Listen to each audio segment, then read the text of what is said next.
So Tampa Bay Buccaneers ace slot wideout Chris Godwin is expected to return for Week 4. What does this mean for Emeka Egbuka going forward off of his big start to his debut season in the NFL? This is a Fantasy Sports Boss. Hit that subscribe button if you're new. Very, very busy day. Of course, all the instant injury analysis that goes along with today. So make sure you have the notification button hit as well. So Adam Schefter was on this first thing this morning, and no surprise because Chris Godwin has been practicing, really since the end of training camp.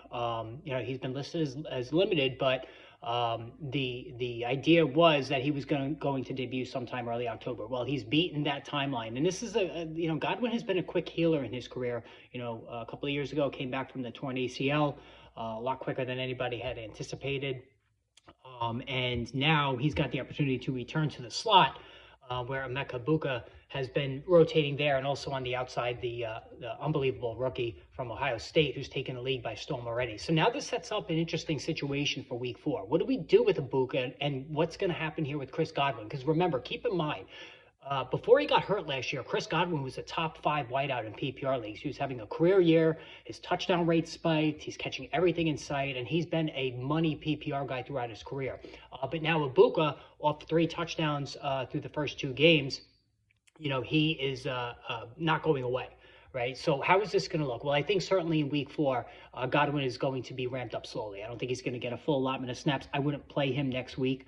But maybe starting in Week 5, he's going to start holding down, I believe, that starting slot role, which he excelled at last year. And they did bring him back on a decent contract. So I think Egbuka is going to slide to the wide receiver 3 spot. But remember, Mike Evans, certainly no spring chicken at 32, history of leg injuries.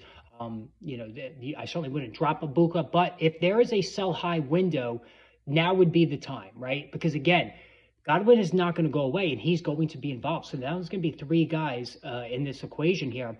And, even Mike Evans, he's going to get hurt at some point. If you have a sell high window on Mike Evans as well, 3 mounts are tough to feed. We saw it with Antonio Brown when he was in Tampa Bay. Got a little tough predicting who was going to be the top guy each week. So for Egbuka and Mike Evans, there is a sell high window in each that you might want to take advantage of. So let me know what you think of this situation. Post in the comments below. And again, hit that notification bell because lots of videos are going to be posted throughout the day. So stay tuned.